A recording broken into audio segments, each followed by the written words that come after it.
Assalamualaikum warahmatullahi wabarakatuh. Selamat pagi adik-adik, kawan-kawanku semua. Apa kabar hari ini? Oke, kita kembali lagi pada kelas. Mau dimulai sama mana dulu nih? Ice breaking apa mau? Tetap semangat, semangat, semangat. Jadi hari ini kita materinya sifat-sifat Allah, ya, dengan mana nama sifat-sifat Allah, pembahasan sifat wajib, mustahil, dan jaiz bagi Allah, dan semua. Yang kedua, sifat-sifat Allah Subhanahu wa taala. Yang ketiga, apakah bukti atau dalil kebenaran sifat-sifat Allah, dan bagaimana cara kita mengetahui ciri-ciri orang yang beriman terhadap sifat-sifat Allah Subhanahu wa taala. Dari sini kita tahu bahwa sifat pertama untuk memahami sifat-sifat Allah ada yang namanya sifat wajib. Sifat wajib, mustahil, dan jaiz. Itu dimasukkan sifat wajib, sifat yang dimiliki oleh Allah dengan sesuai yang dengan keagungannya. Yang kedua, sifat nafsiyah adalah sifat untuk menegaskan adanya Allah Subhanahu wa taala. Yang ketiga, sifat salbiyah. Itu sifat yang digunakan untuk meniadakan sesuatu yang tidak layak bagi Allah. Yang ketiga, sifat ma'ani, sifat yang digunakan untuk meniadakan sesuatu. Yang keempat, sifat mana wiyah, yaitu sifat yang selalu tetap ada pada zat Allah Subhanahu wa taala dan tidak mungkin pada suatu ketika sifatnya tidak bersifat demikian. Jadi sifat pengertian mustahil dari yang jaiz itu, ini yang kedua, itu yang dimaksud sifat mustahil adalah kebalikan dari sifat Allah, yaitu sifat yang tidak mungkin ada dan tidak layak disandarkan pada zatnya sebagai alam semesta. Sifat jaiz bagi Allah ini maksud Allah.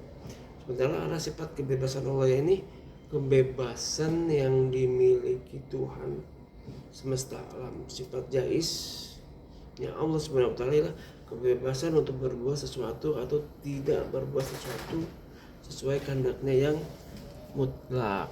Dan sifat-sifat Allah ada berapa? Ada 20, yaitu nama-namanya kan ada yang tadi yang dibilangin kan, dari sifat nafiyah, sabiliyah, ma'ani, dan terakhir apa lah? Ma'nawiyah. Jadi sifat-sifatnya itu salah satunya ada yang bersifat nafiyah itu adalah wajib. Yang termasuk sabiyah kidam, bako, mutalafatul, dan lihawa tadisi, kiamuhu, bihabnisi, wadaniya, korodat, irodat, ilmu, ayat.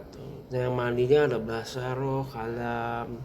Nama wiyahnya ada aliman, hayman, saminan, sariman, mutakaliman. Jadi itu sifat-sifatnya yang wajib, dan juga ada sifat yang mustahilnya. Mustahilnya adalah ada mudus pana, mutasalatu, lihawa tadisi, itahadu, ta'udu ajrun, karama jahalu mautun samaun, umyun bu'mun adidan mukhrohan jahilan mayitan asrobu ama akbab. Jadi buktinya apa aja nih yang udah tahu dalil Allah itu berada di situ kan. Sifat-sifat Allah Subhanahu wa taala dibuktikan dengan dua cara. Ada yang dalil akli sama dalil nakli. Apa tuh dalil akli? Dalil yang berdasarkan dengan akal. Berarti kalau kita dengan akal berarti sesuatu itu yang dimasuk dengan akal. Yang kedua dengan nakli, dibuktikan dengan dasarnya dari Al-Quran dan hadis. Jadi sifat-sifat wajib yang mustahil bagi Allah Subhanahu wa taala ada yang dibilang yang tadi yang 20 wajib di situ. Terus ciri-cirinya apa aja orang yang beriman dengan sifat-sifat wajib atau mustahil atau jaiz? Satu, ya kan?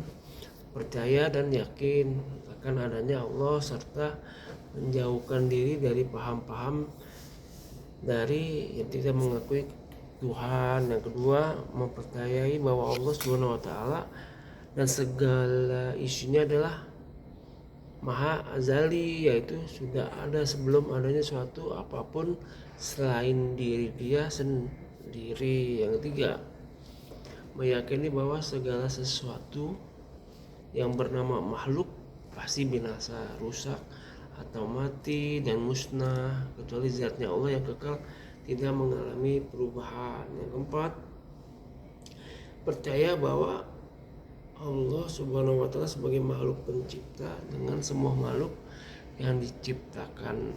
Yang kelima, senantiasa hidup bergantung pada kekuasaan dan kehendak Allah.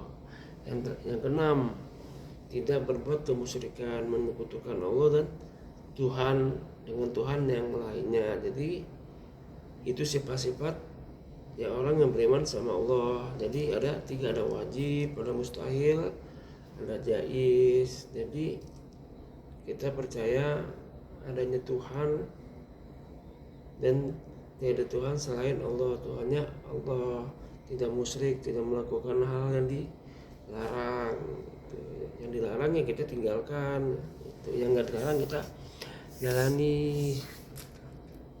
Nah, jadi sampai situ ya Dede untuk pelajaran pada hari ini.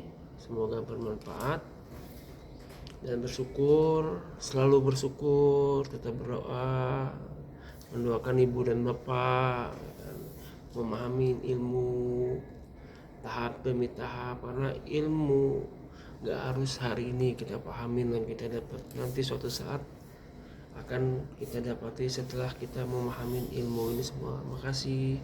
Assalamualaikum warahmatullahi wabarakatuh.